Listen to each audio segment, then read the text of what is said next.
NeamStream. Hello and welcome to the NeamStream Podcast.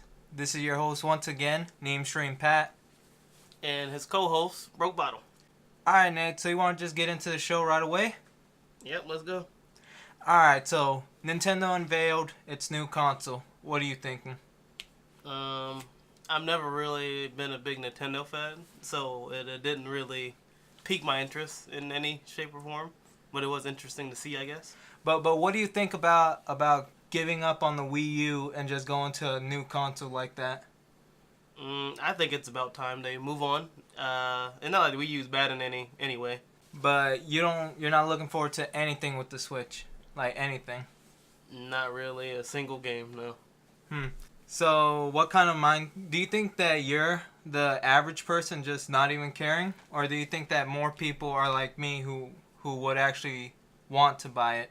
Like, what do you think the general consensus is surrounding the Switch? I generally think more people is interested in it.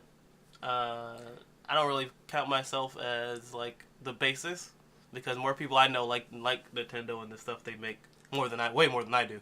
But do you think this is a return to form like a GameCube or a SNES? Or do you think that this is like the Wii and Wii U where people are just interested in it because of the gimmick?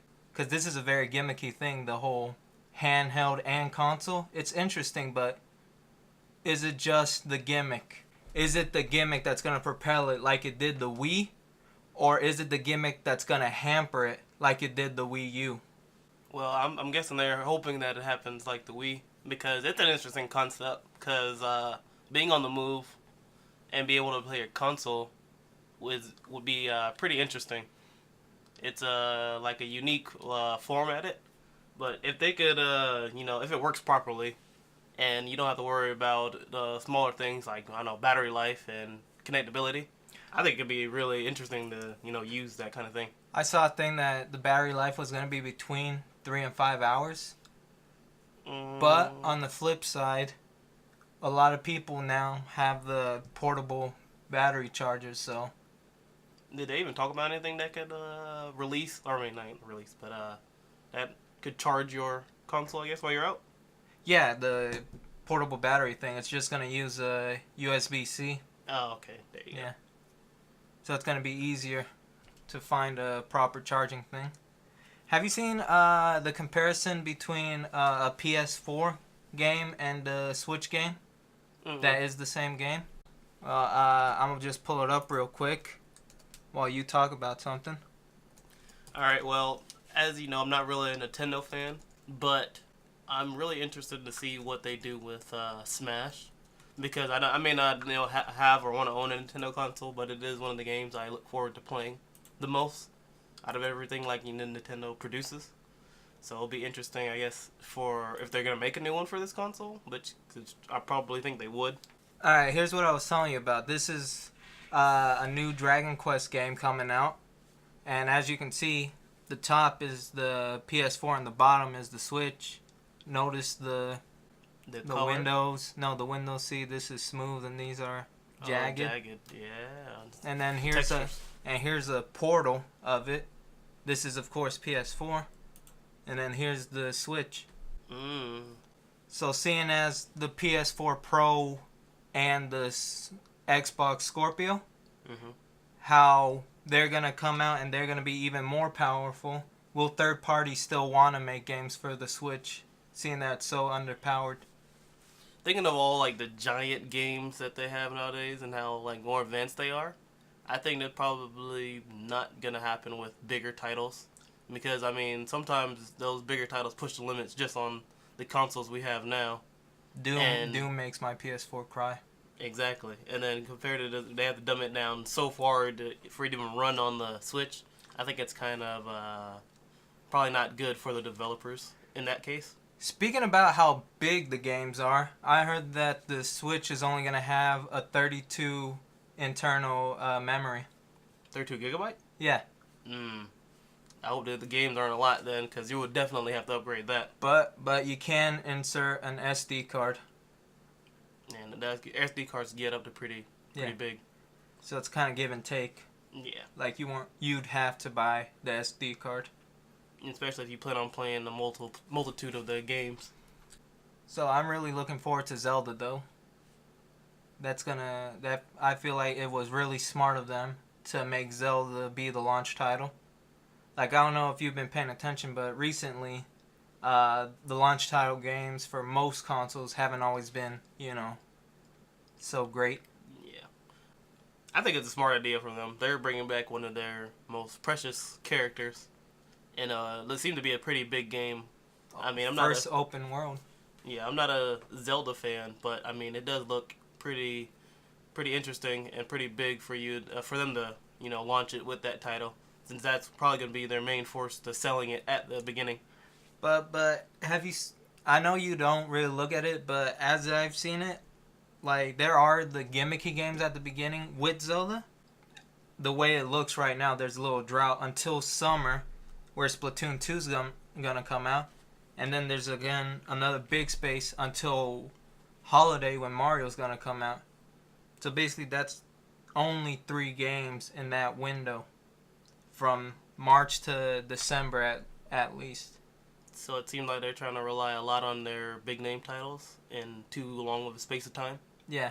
Do you think that's too little and too much space, or do you think that those games could hold on to people for the good amount of time between each release? When it comes to Nintendo, I believe they could probably tide them over, but maybe they have something bigger in store for the Switch. Maybe in between they have some new IP coming in. Maybe that'll be the filler. Yeah. Plus, we still haven't seen E3 yet, so we don't know what they may announce around that time. Yeah, it could definitely the list of big games could get bigger during that time. But do you think? I know I'm going back to the gimmick, but do you think that the handheld part of the Switch is really going to be that big? Because handheld gaming hasn't really been as big as it once was. Definitely. Because of the phones. So, like back in the day, people, even casual gamers, would just buy handhelds because that's all they could play on the go. But now they have the phones. So will the handheld console experience be enough to bring back old gamers like that? I was thinking about it a little bit. Maybe if they could put it into like a game, like a feature in the game, maybe that could help them. I don't know what exactly is inside of the Switch when you take it into portable form. But if it's like, if you think of Pokemon Go, if you walk around and you could get some bonuses for your game, maybe that'll help a little bit in that feature of it. But then there's gonna be those gamers who are saying, I hate that because I just want to sit down and play it. So it's kind of a double-edged sword, some might say. Yeah, they definitely have to do some, I guess, balancing between that. But I have a feeling that most people are just going to dock it and then leave it as a stay-at-home console.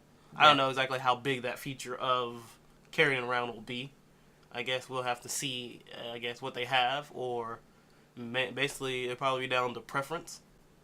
All I'm saying is that I hope that it does well as a portable console, and Sony sees it and then puts support into the Vita. I mean, it's a dream. It is a dream, but hopefully, maybe if they become successful, it's portable form. Maybe that could push more portable games to come out and game consoles. All right, I think that's all we got on the Switch. So, speaking of games, 2017 looks like it might be a really good year for gaming in terms of some of the games that are going to come out.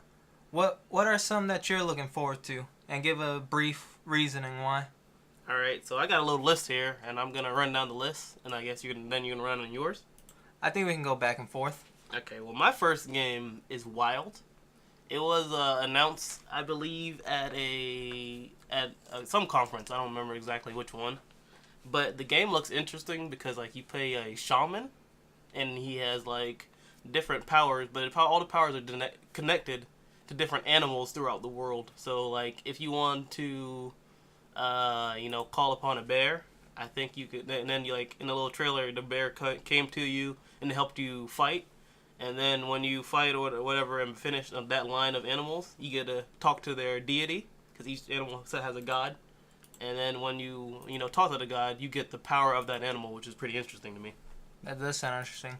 Alright, so my first game, I know it already came out, but since we're talking about games of 2017, I got a name drop, Gravity Rush 2. Gravity Rush was a really great game on the Vita when I first got it. And then I bought the remaster for it on the PS4, and again, it was still good even on console. So I'm expecting nothing less than a really good game from Gravity Rush 2. They've expanded on the world. They've made it bigger. And there's also going to be a free DLC that comes out. That's pretty cool. Yeah, it's around March, I think they said. So yes, in the game... in March 2017. So it already seems like they're going to support it even post-launch. Is it going to be on the Switcher? Not the Switcher. Is it going to be on the PS Vita at all? No. Oh, that's a downfall. That's a downfall? Yeah. Yes, right. I know. So another game on my list is of Kings of Men. I personally don't have a PC, but the game still looks interesting. Especially the way that basically it's you play as it seems to be as a knight, or whatever you want to be, I guess, in that universe. And you could go around and meet people and connect and build a community. And unlike normal like survival game, this one seems to be on building your kingdom, and you could build your kingdom with an alliance of your friends online, and basically you can make an entire empire, and I guess and probably take over a server if you wanted to do that. But that still sounds like enough for me to be like, yo, I need her to build me a PC just to play it. That's how big of and interesting it looks to me. That does sound interesting. Alright, so my next game, it's coming out in February, and it's from the makers of Killzone, Horizon Zero Dawn. Now, when I first saw the game, I was just thinking, it doesn't look that interesting. But then I think it was last E3 or last PlayStation conference where they showed gameplay. Yeah. It just sucked me in. I really think that I'm going to really like this game. I like huge open worlds like that. And plus robo dinosaurs. That T-Rex just looks awesome. It's hard to beat that connection of robotics and dinosaurs. That's just every little kid's fantasy. Prehistory and the future at once. Alright, so another game on my list happens to be another PC title, and it's called Identity. So Identity seems to be like if they took a role-playing game to 100, they turn it up all the way, because everything in the game seems to be controlled by a player in some reason. And it's like you could be basically whatever you want to be in the game. So if you want to be a cop, it seems to be you could be a cop, and you could go through the ranks of being a cop, all the way from, a simple patrol officer all the way up to a detective if you want. Is that the game where, like, the guy got a sofa delivered to him? Yeah. I want to play that game, it's too. It's the game where I saw the developer was talking about how if you order something online, another player that has that job can deliver it to you. And he ordered, I think it was a couch, and someone delivered it to him, which is the actual player, which is pretty interesting. And it's another game that I really want to get a PC for, just because of that, because it sounds just cool. Now, my next game is a game that I'm going to buy because it seems interesting, and I have to support my Vita somehow. It's the new Zero Escape game. It's a collection of the first two, because the second one, I have it right here. It came out, but the first volume initially came out on the DS, I believe. And this is them finally remastering it for the Vita. And as I said, I really like it, so I'm looking for games to play on the Vita. Yeah. So that's definitely going to be a buy for me. What exactly is Zero Escape about? It's a puzzle game, by what I see. It's kind of like Saw, where you're trapped. And depending on what you decide to do, there are many, many endings by what I've seen. And you can actually decide who lives, who dies. Oh, man. Alright, that sounds actually cool. It's also available on the PS4. But I'm going to get it for the Vita just to support it. There you go. You got to support your gaming platform. Your platforms. Alright, so another game on my list is Kingdom Come Deliverance. Alright, Kingdom Come Deliverance, it seems to be that you play a blacksmith's son. And it seems like your family was murdered, and you have to, you're playing to avenge that.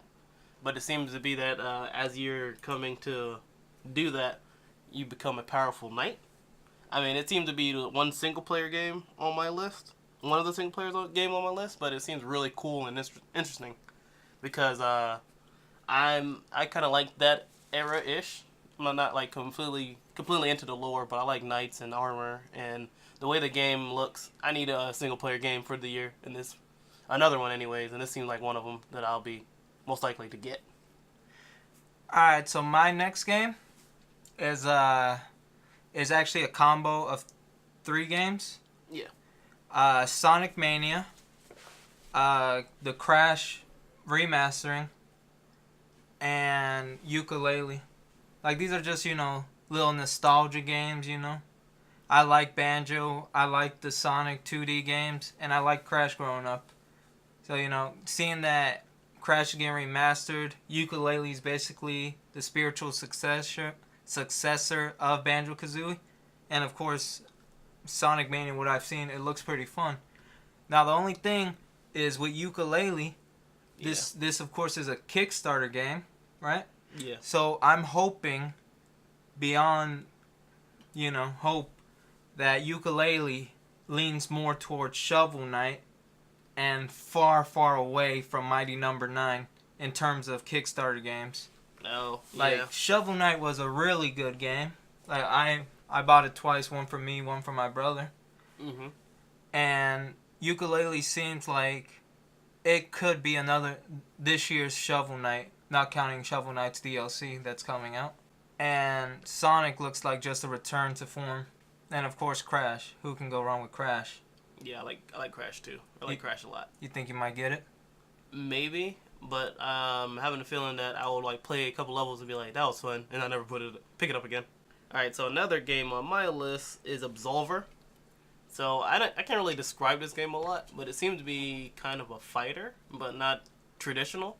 Like you play, I don't know exactly what your character is called, but it seems to me you're trained to fight in this tournament to become an Absolver, I believe. And from what I've seen in the game, it looks unique, and that's kind of why it's on my radar for games to get. When more detail about the game comes out, I'm going to check it out and see, but it's definitely one of the games that I'm looking forward to at least trying a little bit, just so I could, broaden my gaming horizons. Alright, so going back to the Switch, my next game is of course going to be Zelda, as we were talking about it. Mm-hmm. I'm a big Zelda fan, and I don't think there's more I can say. It just looks like it's going to be huge, it's going to be a fun adventure, and I just can't wait to just jump back into Hyrule, or wherever I am at that point. Alright, so on my list, again, is Mass Effect Andromeda. Alright, there's not really a lot to say, because I'm a big Mass Effect nerd. I love the game a lot. So it's really hands down one of the games I was guaranteed to get this year. It seems to be you simply play as one of the twins, Sarah or Scott. Scott Ryder. And you basically going into this new universe, and you're trying to find a home for humanity. So next up for me, as I was talking about, like, games that I liked back in the day, they announced the God of War game coming out.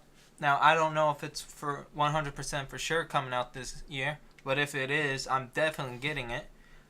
I'm really interested in the new camera angle and the new mythology, We had a lot of fun back fighting the Greek gods, and now it seems more Nordic, I think is what they would say. So I just can't wait to play it. Kratos is one of PlayStation's biggest mascots. He is. Even if he's not kid friendly. But, God of War games, they're button mashers, but they're fun. It definitely looked interesting. I like how it looked more personal in the fights, because I saw a little video of him with his weapons, and that looks really, really cool. Alright, so the last game on my list is Conan Exile. I'm usually not into stuff like that, but it's a game that's going to be coming to PC and the consoles, but it seems to be it's only coming to Xbox. But I happen to have an Xbox, and I will try the game because it seemed to be like survival-ish, but it has more of a lore behind it than I thought it normally would. And I have to just check it out. And this is the game that was told to us by Deshaun. Yeah, it's a game. Shout out to Sean Raw. Yeah, check him out on Twitch. And YouTube. He doesn't really post on YouTube, but still. My next game is a game that I think that me, you, and Sean will all get. And that's Red Dead Redemption 2. We know Rockstar. We know they're a great game company. We know that they're going to support the game years after its release. How they've been doing with Grand Theft Auto 5. Definitely. So I just think that this is an easy title to pick up. Especially if it comes out this year. Definitely have to pick it up. Most likely will not disappoint. But, fingers crossed. And I think that does it for the games that we're looking forward to. If you guys have any games you're looking forward to and you think we might like, you can post it in the comments. So, Nate, do you like Fox cartoons? I catch them every now and then. You like The Simpsons? Yes, I do. Well, a lot of people think that The Simpsons are over their prime for a lot of years, probably even back in the early 2000s. And people are looking for a successor to The Simpsons. Now, one of these is Family Guy, which again came out at a time when people were thinking that Simpsons would die soon. Wink, wink. And another one is Bob's Burgers, which a lot of people like. Which would you consider more of a successor to The Simpsons? Okay, so I watch both the Bob Burgers, not all episodes, and Family Guy. They are both very funny cartoons to me. Very different cartoons too. And they're very unique in their own styles. When it comes to Simpsons, it seems like they're gonna be around for a while, especially if they keep changing with the times like they do. But it seems to be something that all these cartoons are doing. And when it comes to something that finally successes it, it's gonna have to probably be between these two. But I'm gonna lead towards the Family Guy side. And I'm gonna have to lean towards Bob's Burgers. I've liked Family Guy, but the thing with me and Family Guy is the cutaway gags. Sometimes I feel that there's too much of that. Easy comedy. Like, it's easy just to say something, distract, and then leave. And they seem to love doing that a lot. They actually do fall on that gag. That trap. Yeah, a lot. And, like, I like the children in Bob's Burgers way more than I like the children in Family Guy. Oh, yeah, I can't argue with that. They're much funnier. Louise. Yeah, she's a mess. I think the only one that comes close would be Stewie. And then Stewie has his ups and downs. And, of course, there's the awkward Tina and the freaking crazy Gene. All right, so why do you think that if Simpson finally dies, Bob Burgers will take over? Or could take over. Could take over. What does it have that could replace the Simpsons? Because, Simpsons have been running for how many years now? Since the 80s, I believe. Exactly. That's, 30 years? Yes. That's a crazy long time for almost any show to be running that long. Yeah, I think they have a lot of, what would you say, dry humor? Yeah. And in my opinion, I like dry humor more than the, in your face, I'm a cuss and show, explicit stuff humor. And, like that, Bob's Burgers is more family friendly. Like The Simpsons is. Like, you could watch Family Guy with your parents, but, there are those awkward scenes.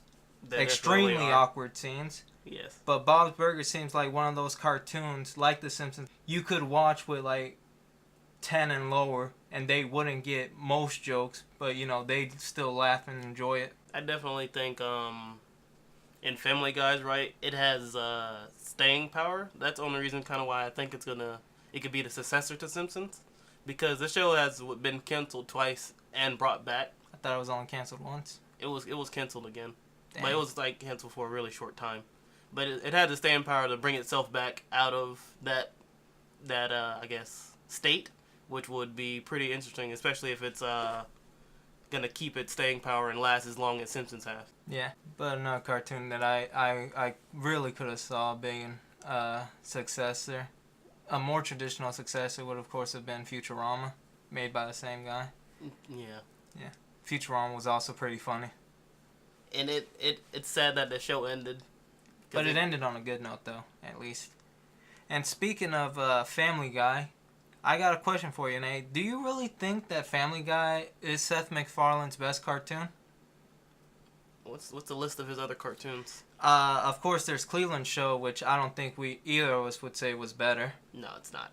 Nah, and then there's American Dad, which I believe is better. Yeah, I like it more because, again, it doesn't really have cutaway gags. And I like their talking pet more. I like Roger way more than I like Brian. Oh, definitely. Plus, sometimes, like I said, the family dynamic, I sometimes feel like American Dad's family dynamic is way better than... No, American Dad's family dynamic is way better than Family Guy's. It seemed like they rely a lot on the stupidity of Peter. And picking on Meg. Picking on Meg. I mean, which is usually still pretty funny. Which that's been going on for a long time. Yeah, but American Dad, they have like everyone's a foil, or his kids are foils to Stan. Like Stan's this patriotic, tough guy. His daughter is a left-wing rebel type person. Mm-hmm. And his son is a wimp. So it's a really fun dynamic in that family. In Family Guy, both Chris and Peter are just stupid. And Meg is just picked on. That's their dynamic.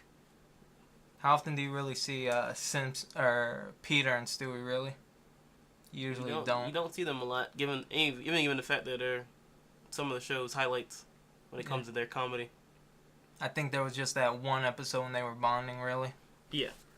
I don't remember much else about that experience they had. And that's why I think that American Dad is Seth MacFarlane's better cartoon. So when it comes to his cartoons, it would have to be... I still have to say Family Guy. But are you just saying that because of the staying power, or do you actually like it more? I mean, I personally like it more out of the things he created when it comes to cartoons. Because Cleveland Show wasn't really all that great. Yeah. And I just like Family Guy more than American Dad.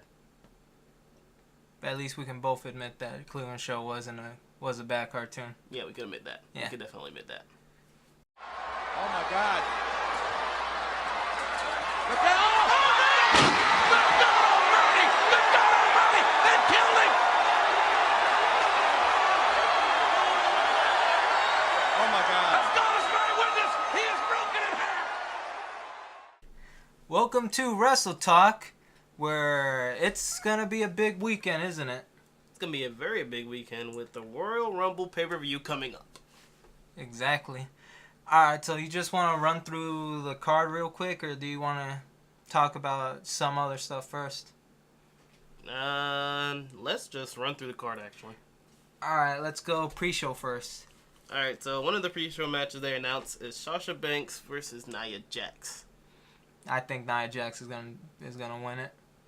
I don't think they're gonna stop her monster push just yet. Yeah, it's definitely not the right time to stop that. But Sasha needs a big win after that feud with Charlotte too. Yeah, she was taking a lot of losses. So maybe I think this match probably needs a weird finish, because when it comes to they want Nia to be the women's monster heel. Yeah. And then they got Sasha, who is just a star. So maybe a double count out we can see happening in the pre-show. Do you think it's gonna be a good match? Is that a work injury she has, or is it real? It's work. Okay, so when it comes, we saw that Sasha can put on pretty good matches. I'm not sure about Nia, but maybe if they could show off that they can work together, this feud would actually go somewhere. Because I see it just kind of as a filler thing while Charlotte faces Bayley. Yeah. Alright, and another pre-show match is going to be Cesaro and Sheamus versus Carl Anderson and Luke Gallows, a.k.a. The Club. And a weird stipulation that they have 2 referees during the match. Yeah. What do you think about this feud so far? And who do you think is going to win? I mean, personally, I would like The Club to win. But since they made the team of Cesaro and Sheamus, it seems to be that's where they're going. Since they were finally the group to end the New Day's long tag team title streak. Yeah, but I don't think they need the belts as a tag team though. Like Cesaro and Sheamus. Yeah. So and again, as I said with Sasha, the club needs a win. I remember how many times they lost to New Day, trying to win those titles. Times. And remember how like big and important they were coming in. They just losing so much just like drained them of everything that they had working for them. I think the club should win, just because they're probably going to be the catalyst for Enzo and Cass to finally win the titles. But the club should definitely pick up this win, not only to show, but basically how they got screwed over. Even though they're the heels of the situation, they got screwed over on that Raw. But I do like the team Cesaro and Sheamus. They're a pretty fun team right now. Yeah, they are pretty hot. Yeah, but maybe this will lead to something in the Rumble if they lose. We'll never know. What do you think is going to be the first match to open up? I think that 3-on-3 tag match is going to open up the show, just because it's kind of something they kind of threw together. I don't even think they said it on SmackDown, did they? Yeah, they showed it like near the end of the SmackDown, a little preview, a little animation. Oh, okay. They showed it. So that match I'm talking about is going to be Alexa Bliss, Mickie James, and Natalya versus Nikki Bella, Becky Lynch, and Naomi. You couldn't remember which Bella? I couldn't remember which Bella it was. Yeah.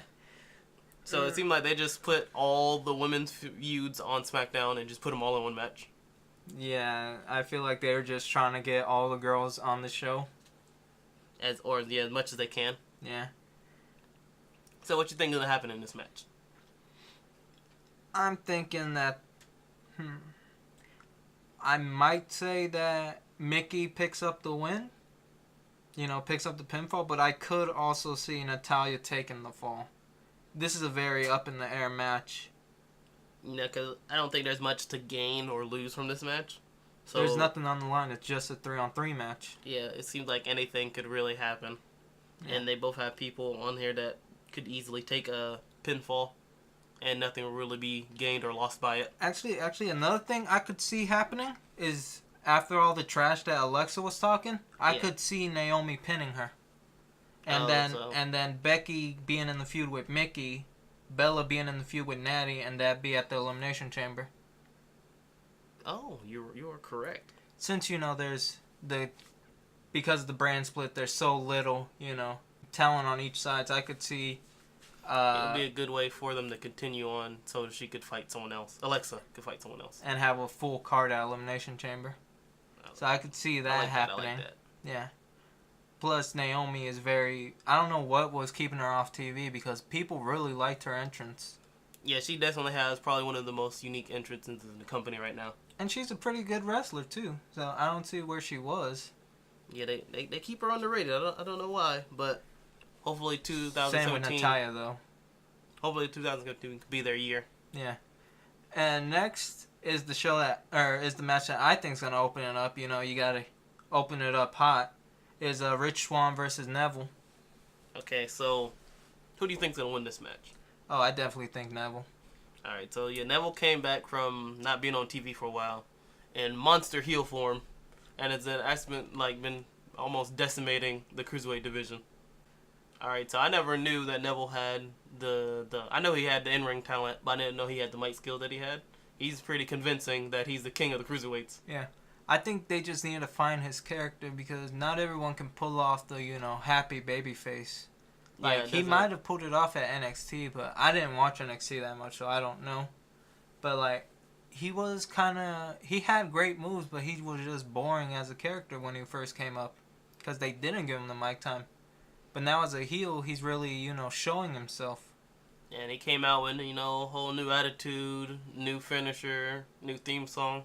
They, completely repackaged him. Is it a new theme song? Yeah, it's like an edit of his old one. Oh, okay. It's slowed down and a little bit darker, which is pretty interesting, I guess. And I'm not taking anything away from Rich Swann. I like Rich Swann as a wrestler, too.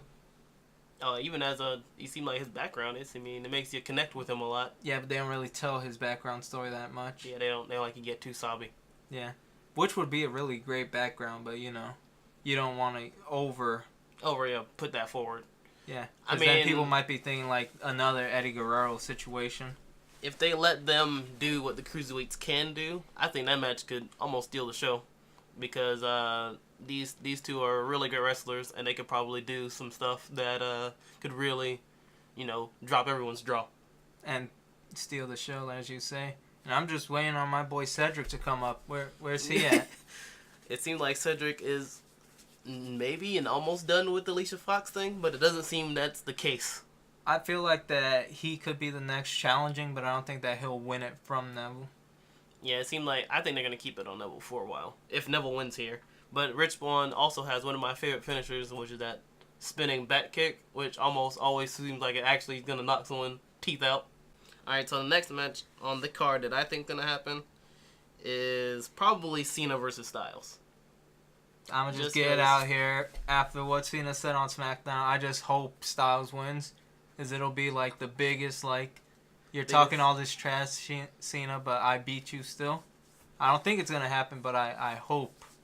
I don't think it's gonna happen, because they also been pushing his whole beating or tying Ric Flair's his record of title holds. Yeah, but a lot of times they like pushing that just to take it away. But, I mean, with this, it's John Cena, so... Yeah. And he's lost to AJ Styles, on 3 different occasions now? Yeah. So, when it comes to this... He's been pinned by AJ 3 different times, too. So, it's like, it's probably been time for AJ to lose. But I don't really know what's going to happen afterwards. Because, in 3 weeks after the Royal Rumble, they have Elimination Chamber. Oh, 2 weeks. They have Elimination Chamber, which is the title match will be in the Elimination Chamber. And then they have to go into WrestleMania. So what do you think they're going to do with AJ Styles if he loses here? I hope, I listened to this really great podcaster, and I hope what he said isn't true. Yeah. Because he said, like, Cena wins it at the Rumble, tying Ric Flair. Yeah. And then AJ wins it in the Elimination Chamber. And then Cena wins at WrestleMania? To break the record. Oh. That'd be too much. That sounds about right, too. That sounds like it would happen. Yeah. I don't want to see that. Because I think when it comes to... There's also been talk about how they want to surpass Wrestle Kingdom. Putting these two in a fight again, it'd probably better to separate them. That'd be a great match. But it'd be a great match. They have really great matches. It's going to be a good match at Royal Rumble when they fight. But I haven't seen Cena have great match like this until he was fighting CM Punk. And that's been a while. So hopefully, I'm hoping Styles. You're hoping Styles. But we're thinking Cena's gonna win. Yeah. And Charlotte versus Bayley. I'm gonna put it out on the table. I'm thinking Charlotte's gonna win it here, just so Bayley could win it at WrestleMania. I think yet again they talk of a streak again, but this streak has been like her, I guess, wins at pay-per-views, which is kind of weird thing with the title. Yeah, which the weird thing to bring up to me, but I don't think they're gonna just suddenly end her streak at a Royal Rumble. So she's gonna use some nefarious ways to probably keep the title. Where's Dana Brooke been? Exactly. I don't know where she's been at all. Like, she's been in that one little thing afterwards where she was the special guest referee, I think. Yeah, and then she was gone for a little bit. So yeah, I think that they're just gonna hold off with the Charlotte streak until WrestleMania, and have Bayley win it at the grandest stage of them all. Yeah, and you get a whole bunch of the Tube Men flying around everywhere. Exactly. That's going to be a really big entrance. But hopefully it's going to be a pretty interesting match at least. I heard they had good matches at NXT. I mean, they're both good performers. We've seen at least a lot of Bayley matches in NXT, like versus Asuka. And of course we've seen the Charlotte and Sasha feud, which they could wrestle. So hopefully they bring it up and not hurt themselves, because they seem to like to try to kill themselves in the ring for some reason. Nah, that's Sasha. Not that too. I mean, Charlotte does some crazy stuff too. And the pre-main event, we're thinking it's going to be KO and Roman. Yes. With Chris Jericho hanging above in a shark cage. All right, I think the shark cage wins. That's my prediction. What's gonna happen is he's no disqualification too. Oh yeah, the match they did announce that it's gonna be a no DQ match. Yeah. So even we're gonna have this is just a scenario that's gonna happen. Kevin Owens is gonna powerbomb Roman Reigns to the side of the apron, roll him in the ring. Shark cage falls on him. He pins. Roman kicks out at 2. Spear, end the match. Roman walks out. Universal Champion. He looks strong. Yeah, this is the strongest he could look. No way. He literally got hit by a cage. It'd be funnier if they do the Mankind Rock ending where they just have where like Kevin Owens just knocks out Roman and has the shark cage lowered on top of Roman. Mm-hmm. So Roman's pinned so he can't get up like The Rock with the forklift. And that's how the match ends. So we're thinking, or I'm thinking, that Roman Reigns is gonna walk out the Universal Champion. I'm also thinking that. Which I hope. But as you could probably hear from Nate, he doesn't like Roman as much as he once did. No, I don't. I lost favor with Roman. So Would you like to elaborate? All right, so getting back into wrestling as I did around last WrestleMania season, or a little bit before that, like last Royal Rumble. Before then, I wasn't watching it anymore because. But before you gave up on it, you liked Roman. Yeah, and Seth. I like them. I like the whole Shield dynamic. And then when I came back, they were split up. No, they were split up. They split up, and then I left. And I was like, I'm kind of. But you still liked Roman and Seth, even after they split. And then when getting back into wrestling, I learned more about the back workings of wrestling and how much they were trying to shove Roman down everyone's throat for him to be the new top guy. And I didn't really like that at all. And so, as we've seen in a couple of his matches, he does some stuff that a lot of people shouldn't really, kick out of, or but you gotta admit, a lot of situations where he shouldn't have probably won, but he does. But you gotta admit, he does have good matches. I think he has good matches when he has someone else that could help him get good matches. Because the best matches I've seen him with are people like AJ Styles. And he had a good match with Randy like a few years back. I don't even remember that match at all. It was the one where Randy hit him with the RKO when he tried a Superman punch. Oh no, that sounds pretty cool. And then his matches with Rusev were pretty brutal, but yet again he came out on top through a accolade with a chain running through his mouth because Roman Reigns. But hopefully I was kind of hoping somehow Kevin Owens keeps his title, but it doesn't seem to be the fact, especially that Roman lost his U.S. title, and he also didn't win it back. So this is just speculation that he's going to walk out Universal Champion and go on to WrestleMania to face whoever wins. Our next topic. I think Roman's going to win too, yeah. The 30-man Royal Rumble. So there's a lot of big names in this, but who you think going to move on to WrestleMania? Kurt Angle. All right, but seriously. That is a really big question, isn't it? So we have a lot of potentials. I mean, you have... I don't think Brock or Goldberg at all. Those are two that I'm saying right now, no. I mean, they'll probably have something happen in the match where they get eliminated. I don't really think Undertaker could win. I think maybe Taker, yeah. But he doesn't need to win because he's the Undertaker. He's going to have his WrestleMania match no matter what. And I don't think Chris Jericho's going to win because I think that Chris Jericho and Kevin Owens might get into something.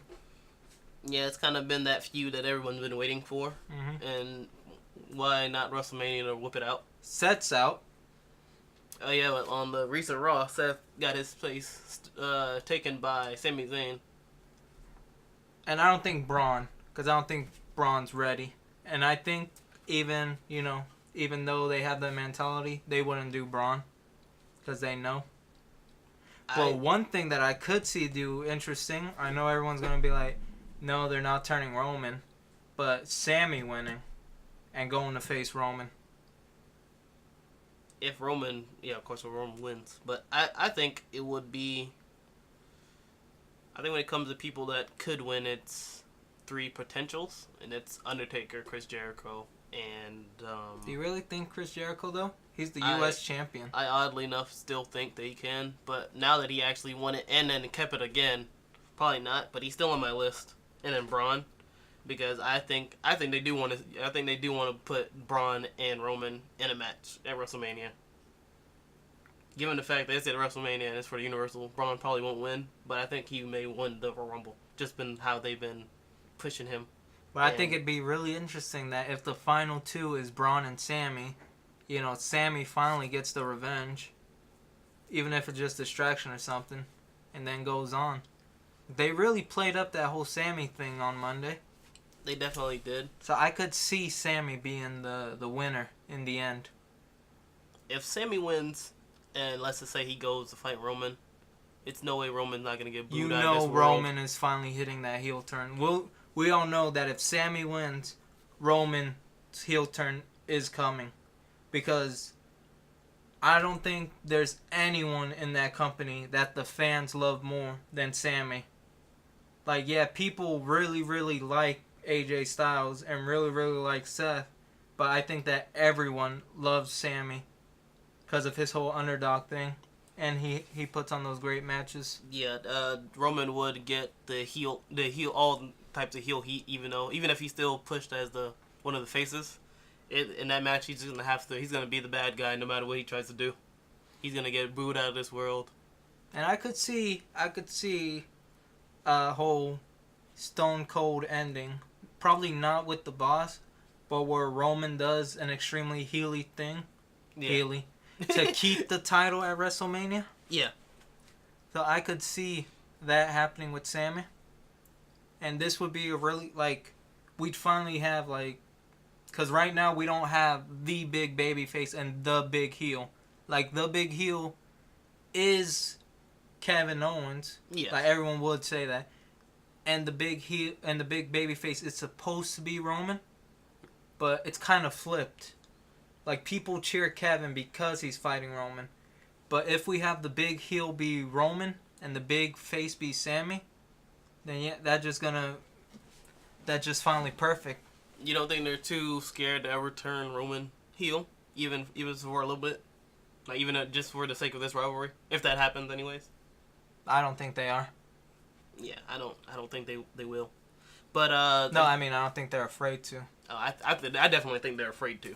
I think that we'll find a way. They'll find a way to talk Vince into it. They'll try to find a way to talk Vince into it. I think with Vince, it's Vince has to have a great story for them to give it to him. Because, we can say he's stubborn, but, a lot of great things have happened, like AJ. Who would think that Vince, someone obsessed with tall people and muscular people, would put AJ in that spot that he's been in? But that is because of the stuff that AJ has done outside of the company. I don't think Vince really cares about people outside of the company. I mean, the people that he brought in, like Shinsuke Nakamura, he didn't bring them in, remember? Joe, and what's his name? Well, they're in his company now, and it's because of the stuff they did outside the company. I think that's more of Triple H signing them, though. That's not Vince. I guess we'll see for what happened. And then we got, for last thing, for the Royal Rumble match, our surprise entrance. I don't really think it's a surprise, but I have a feeling that Samoa Joe is going to be at the Royal Rumble at least. Yeah, I heard that too. Maybe not at the match, but which Samoa Joe could also win the Rumble and go on to fight Roman. That would be a way to enter the WWE. Because he's a monster heel, so Well, he wouldn't be a heel going against Roman. In the fans' eyes, but he'll be that monster heel. He could be another winner. Possibility. I can't really think of any more surprises. What about Bobby Roode just to play his music? I think his music would be something they just really want to play at WrestleMania. I think Kurt Angle might come in, but I'm afraid for his knees and his concussions because I heard that there's a lot of things bad with him. So, they may be ginger about it. Did you hear that he may be out of the country when the pay-per-view is going on? No, I did not hear that. He has a deal where he's going to be probably in the UK around the time this pay-per-view is going on. So, a lot of people are speculating that he won't be there, but, there could always be a swerve, and he ends up being like, I'm canceling last minute, I'm going to Royal Rumble. Or it could always have been a swerve where the person that he's booked with knows about it. But it's still pushing them for people to come. Yeah. But we also have Ty Dillinger at 10 spot. which is always. Which I think that just common knowledge. If it doesn't happen, then they just messed up. Whoever's gonna be 10, oh man, that's gonna suck for them. That is gonna suck for them. They're gonna yell 10 at him the whole time he's in. Another person I think is gonna be the UK champion, Tyler Bate. Oh, just a random one, like I think like Hideo Itami was. Yeah, I think he'll just be there, just in the fact that they want to push that UK brand thing. As you know, it's gonna be trying to make it its own thing. I don't think that it will turn to its own thing. Did you I saw that there was a poll done by WWE where it was like, did you like the show? Did you not like the show? Did you even watch the show? Yeah. AKA, did you know that it was going on? And I think like the overwhelming response was, I didn't even know this was a thing. Oh, I didn't know. So I watched the finale, I guess you could say, of the tournament, which would see Tyler Bate and I think it was Pete Dunne. I mean, when it came to their match, Tyler Bate, you know, he's really young. He's really good. His he's very interesting looking. But to my eyes, I really like Pete Dunne. The heel? Yeah, the heel. He was doing some work. I heard that. He's very interesting in the ring. Did you see a guy named like Wolfgang? Yeah, Wolfgang is pretty cool too. Yeah, I heard that too. He also has that charisma that brings the crowd with him. And almost everything does, because he does the wolf. He howls and stuff, so everyone's always howling in the ring with him. And no, Pete Dunne has a finisher that I really like. It's called, I think, Bitter End. I mean, it's like a pump handle. It's like a pump handle DDT looking thing. Or a pump handle in the days looking thing, but it's really cool. Yeah, I think it'd be cool to see either of them in, because they seem to be like the big UK people, especially because they're in the finals. Do you think that Baron could win? Baron Corbin. I mean, I don't know what Baron could be doing outside of it. I don't think he's gonna win, but I think. Do you think it's gonna take a lot of people to eliminate him? Yeah, he's gonna have one of those big presents, like in the side of the Royal Rumble, but I don't think he's gonna win. In my eyes, I don't think anybody from SmackDown is really gonna win the actual match. Do you think there's gonna be a lot of cruiserweights in it? I was hoping they have a few, just like, Alexander, or yeah. I mean, I don't even. I have a feeling that they would put Akira Tozawa. I hope he's in there. Dang, I forgot his name now. What's he look like? He was the Gallagher? he's the first heel that TJ fought. The Brian Kendrick? Yeah, I think Brian Kendrick and Cedric Alexander could possibly be in the match. I'd love to see Cedric. But hopefully they're in there more than just get thrown out by the bigger guys. Hopefully they have like some presence, as I hope they're like, the whole goal is to be fighting for that spot at WrestleMania. Mm-hmm. And hopefully they push that with, people. If a cruiserweight wins, would they challenge for the cruiserweight title? I'm actually being serious. Like, would they challenge for the world title or the cruiserweight title? I don't ever think that they will put the cruiserweight title at the main event of WrestleMania. No, that's what I'm saying. Because like they separated the cruiserweights so much now. Yeah. Like even on Raw, they come out with purple ring ropes. Like you rarely see cruiserweights outside of that bubble. So I'm wondering, would a cruiserweight go after the cruiserweight championship? Hopefully that when they do that, it means that, I mean, they probably won't win, of course, but if they do win, I hope they would go for the bigger title. It's not like the cruiserweight title isn't big, because it's technically their biggest title. Mm-hmm. But I would think that they would go for, the Universal or WWE. Hopefully.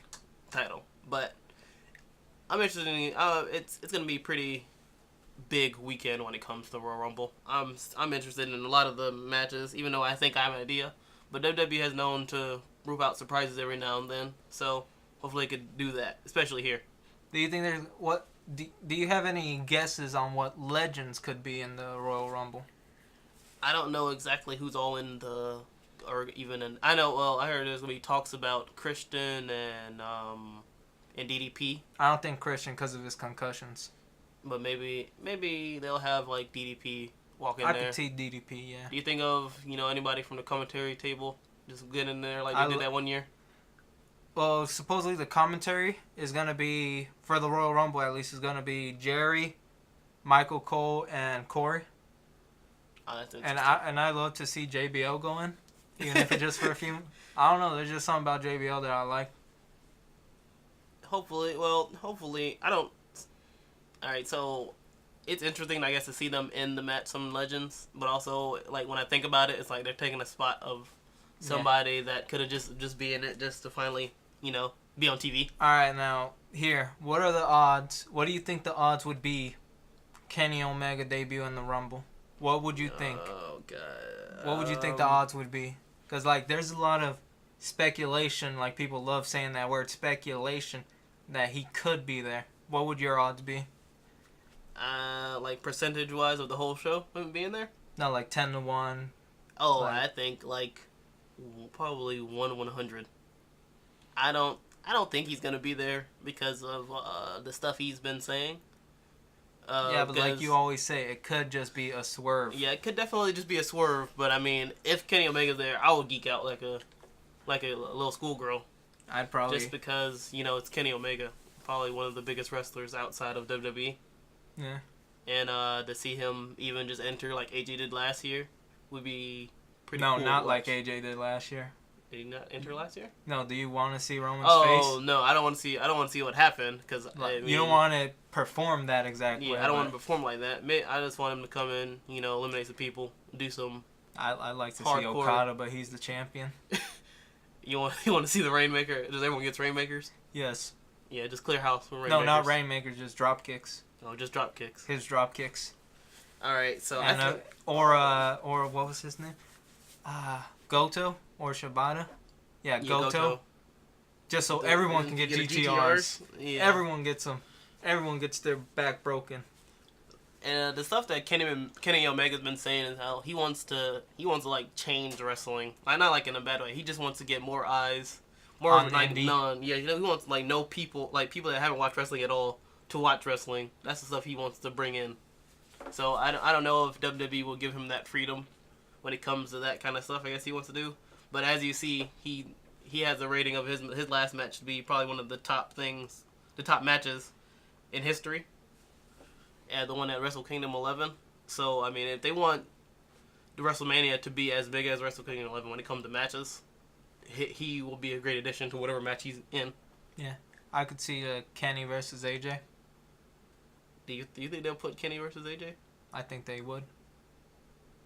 I think if they want to match that steal the show, I think they would.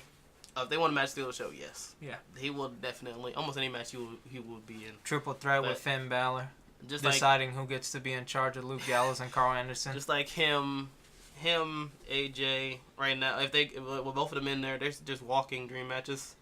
Especially if they both come in, so they will probably try to push them to fight almost anyone. But you think Kota Ibushi is gonna be in the Rumble? Because he does have that contract that he can come whenever he wants. I hope so, because he had some really cool matches in the Cruiserweight Classic, but yet he didn't sign. So he has this weird thing where he can go wherever he wants, basically. Like it seems that's all. If WWE wants to call him in for something, he can come in. Like let's just say, like Neville wins, and they want a great match for WrestleMania, and they just bring in Kota for a one-off. Kota and Neville. I hope Kenny's in that. I think probably Kenny will be on their contract like that because Kota can go because we saw him in Cruiserweight Classic and Wrestle Kingdom. Kota? Because that's crazy. He worked in two of the biggest different companies like that. But if Kota is in the Royal Rumble match, I think that'd be pretty cool too. Yeah. Just because he's awesome.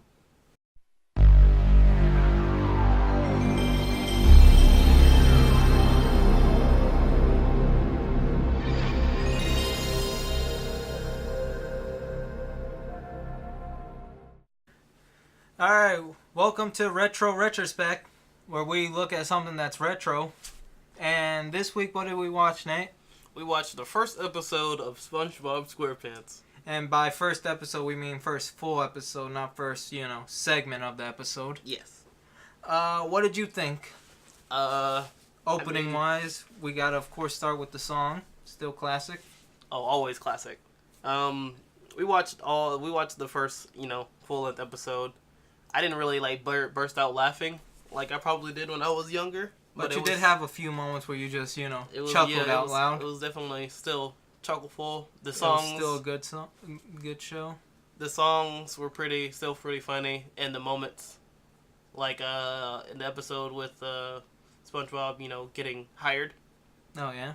And that song that they play while he's making all the sandwiches. And it's funny to see him, stepping over all the food, being all unsanitary. Health code violations everywhere. Thrown everywhere, and he kind of just throwing patties out to the anchovies, which is always pretty hilarious. I like the way they like I said with that 70s show, but they established all the characters in that first half hour. Like, in the first episode, you found out that Patrick and SpongeBob live, like, right next to each other, just one house in between. Yeah. And then, like, Squidward works with SpongeBob at the Krusty Krabs. And the first scene we ever see of Mr. Krabs is of him smelling money. So you found that out. And you found out how great friends Patrick and SpongeBob are. And then in that in-between segment, the silent type segment, yeah, you found out that Squidward is the one that actually lives in between Patrick and SpongeBob. Yeah, wrapping up or connecting some of the main characters. And that's why you find out why Squidward was so against SpongeBob being hired in the first place. And then we met Sandy and found out about her. So we just, everything that you need is there in the first episode, and you're off to the races. And that episode with the water is still classic. still pretty classic, because these... I don't need it. I don't need it. The sweat. The pinky up. Yeah, that episode still made me... That made me laugh a lot out loud.